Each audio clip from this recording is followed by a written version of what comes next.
So guys देखिए SBI ने अपने एईपीएस ट्रांजैक्शन पर जो चार्जेस लगाए थे वो चार्जेस अब धीरे धीरे इफेक्ट में आना शुरू हो चुके हैं। यानी कि वो चार्जेस अब धीरे धीरे इफेक्टिव हो चुके हैं। जैसा कि आप सभी को पता है कि लगभग सारे बैंक अपने ग्राहकों के लिए, अपने कस्टमर्स के लिए मंथ में केवल 4 फ्री एईपीएस ट्रांजेक्शन देते हैं और उन 4 फ्री एईपीएस ट्रांजेक्शन में ग्राहक चाहे तो बैलेंस इंक्वायरी करा ले, चाहे मिनी स्टेटमेंट निकलवा ले या फिर कैश विड्रॉल का काम करा ले।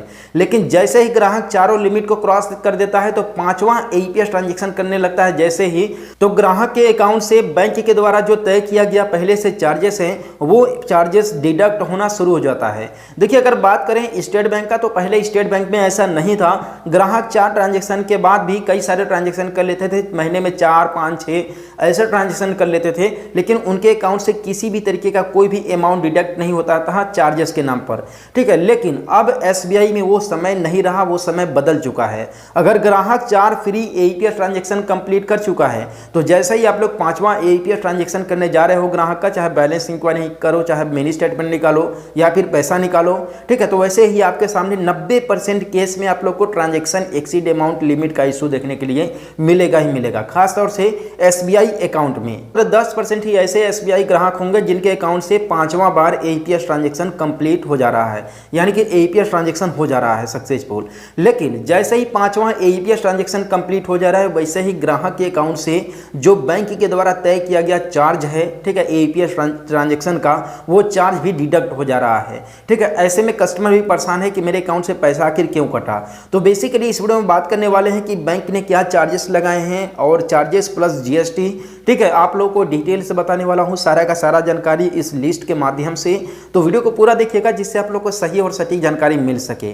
तो बेसिकली देखिए बहुत सारे बैंक है जो कि अलग अलग चार्जेस लगाए हैं अपने, जैसे ही 4 ट्रांजैक्शन करने के बाद 5वां ट्रांजैक्शन अब ग्राहक करता है। तो जैसे कि अगर मैं बात करूं कैनरा बैंक का, तो कैनरा बैंक में करीबन 23-24 रुपये के आसपास पेमेंट करता है जैसे ही फ्री ट्रांजैक्शन के बाद ग्राहक एईपीएस ट्रांजैक्शन करता है। तो वैसे भी अन्य बैंकों का 23 रुपये, 27 रुपये, कुछ इस तरीके से सभी बैंकों का अपना अपना रूल है, अपना अपना चार्जेस है।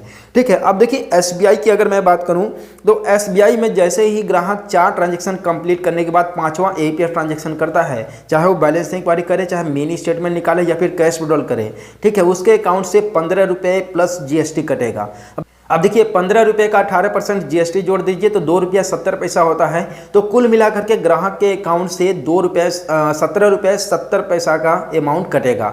ठीक है, जैसे ही ग्राहक फ्री ट्रांजैक्शन के बाद एईपीएस यूज करता है तो ठीक है। और बेसिकली यहाँ पर आप देख सकते हैं, आप यहाँ पर देख लीजिए बैंक के द्वारा जो एसबीआई के द्वारा जो यहाँ पर जो है कि लिस्ट जारी किया गया है ट्रांजैक्शन चार्जेस से रिलेटेड। यहाँ पर देख सकते हैं लिखा हुआ है transaction charges at business correspondent FI channel. ठीक है, बेसिकली केवल उसके बैंक बीसी वालों के लिए नहीं है, वरन जितने भी प्राइवेट सीएसपी हैं, प्राइवेट बीसी हैं, प्राइवेट कंपनियों का, उन सभी के लिए ही यह चार्ट है, जिसमें आप देख सकते हैं लिखा हुआ है साफ साफ कि यहाँ पर ऑनर्स ऑफर्स है।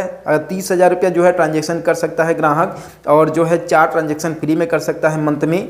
ठीक है, और चार्जेस आप यहाँ पर देख सकते हैं लिखा हुआ है 15 रुपया प्लस जीएसटी पर ट्रांजैक्शन, यानी कि जैसे ही 4 ट्रांजैक्शन कंप्लीट कर लेता है तो 15 रुपया प्लस कुल मिलाकर के 17 रुपया 70 पैसा ग्राहक के अकाउंट से पैसा कटना ही कटना है।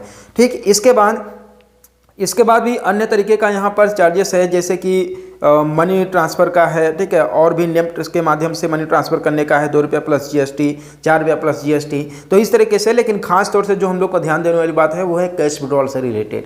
ठीक है, तो एसबीआई का यही रूल है, अगर ग्राहक आपके पास 4 बार से अगर ज़्यादा अंगूठा लगवाता है या फिंगर लगवाता है, एईपीएस यूज करता है, तो उसके अकाउंट से, तो वैसे तो 90% केस में उसका 5वां बार फिंगर लगेगा ही नहीं, अमाउंट एक्सीड लिमिट का इशू आ जाएगा। ठीक है, लेकिन अगर फिंगर लग भी जाता है तो उसके अकाउंट से 17 रुपये 70 पैसा का अमाउंट कटेगा ही कटेगा।